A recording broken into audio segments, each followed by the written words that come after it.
This tutorial will show you some of the general settings features on your iOS device. I'm using a third generation iPad running iOS version 6 for this demonstration. If your device is different or is running a different operating system, you may see that some settings vary. Let's tap the settings icon located on my screen in the upper right hand corner.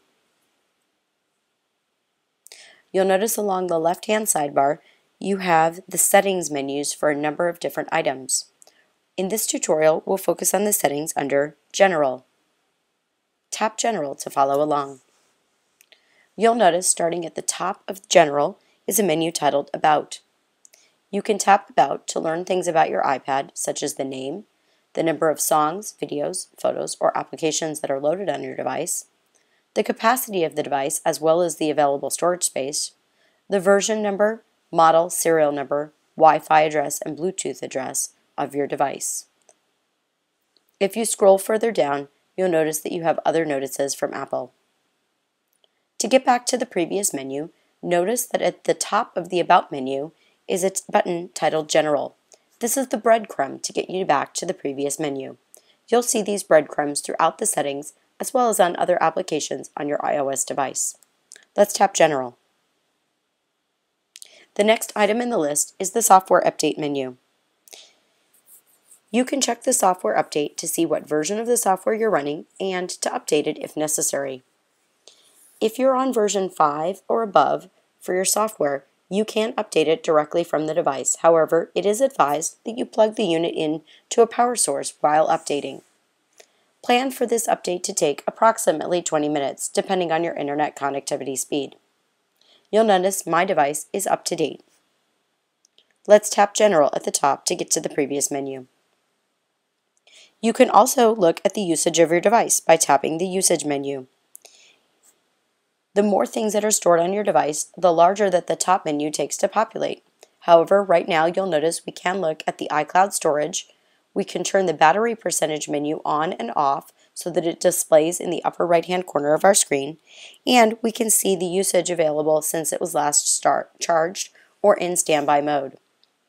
When the storage menu does populate, you'll see at the top how much storage space you have available and how much is being used. Then down below you can see which applications or other features that storage space is being used by. Clearly, I have a lot of music on my device, podcasts, which are audio files and video files, iBooks, videos, and items in my photo and camera.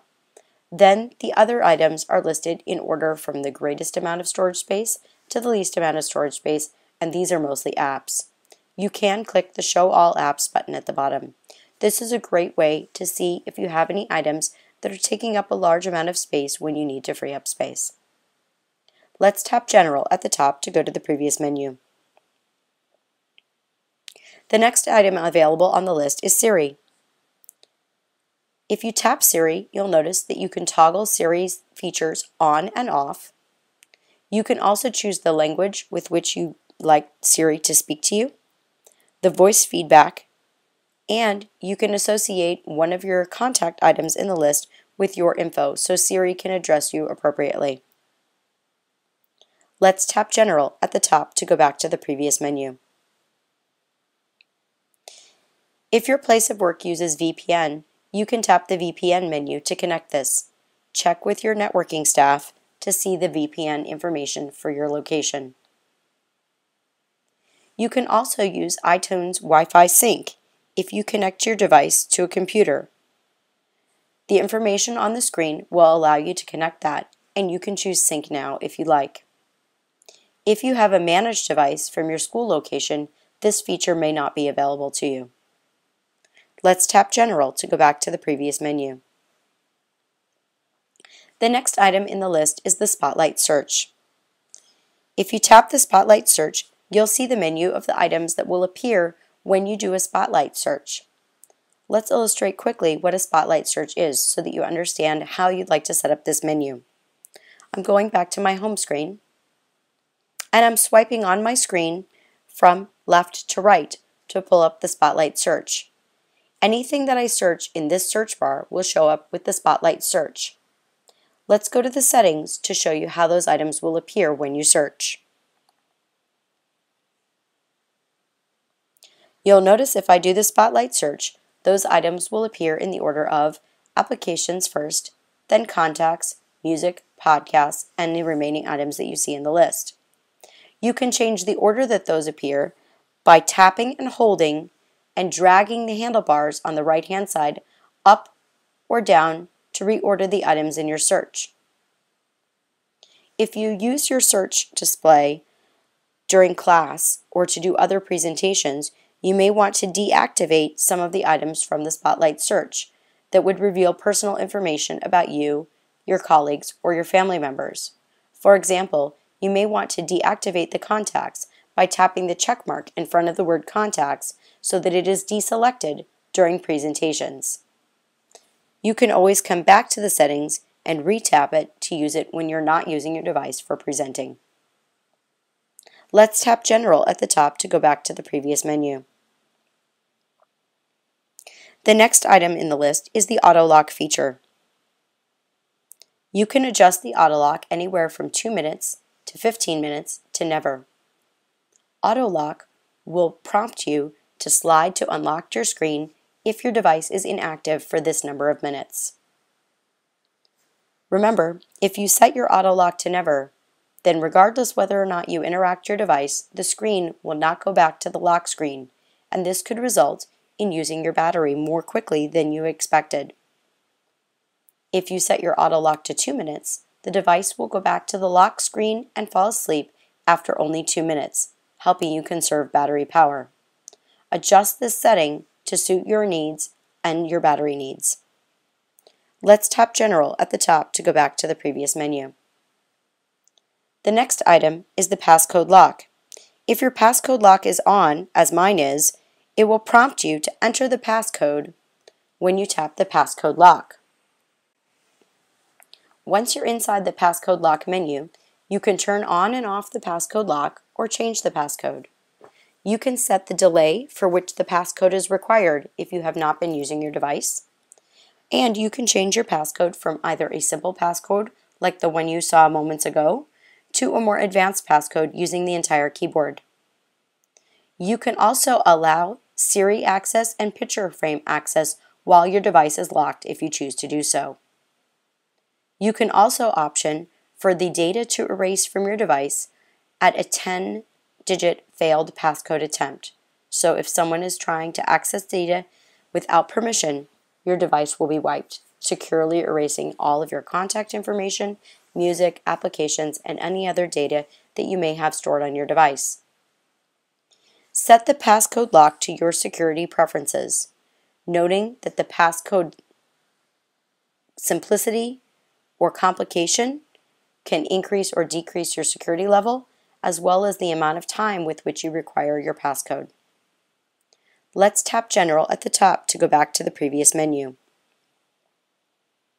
The next item is the iPad cover lock-unlock switch. You can automatically lock and unlock your iPad when you close and open the iPad cover. This refers to the Apple-branded iPad cover that you can purchase at the Apple Store or online when you purchase your iPad. The restrictions menu is next on the list. You can enable the restrictions for any of the items in the list. If you're sharing your device with a youngster who should not be accessing certain items on the iPad, this will block all users from using these features on the iPad unless the restrictions are disabled. If you choose to enable the restrictions, you will be prompted to set a passcode so that others cannot disable the restrictions without your permission.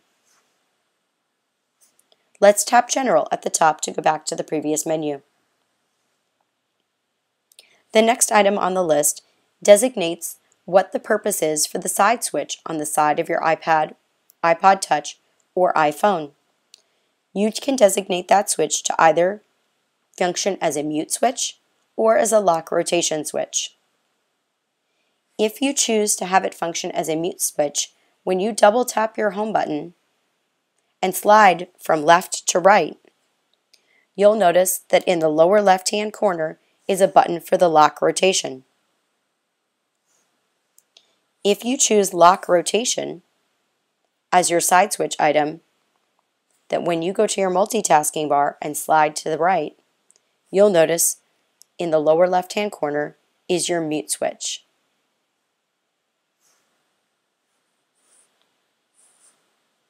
Next on our list is the multitasking gestures.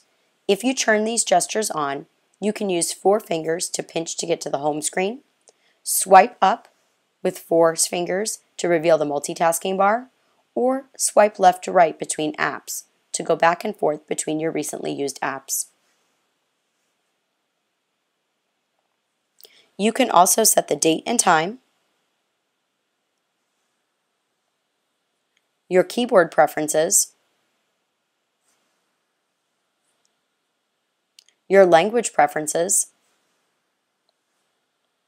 and your accessibility preferences in the General Settings menu. If you're interested in more information about the accessibility preferences, please see the additional tutorial loaded on YouTube. If you have any profiles installed on your device, if it is a school-owned device, you'll see them indicated here.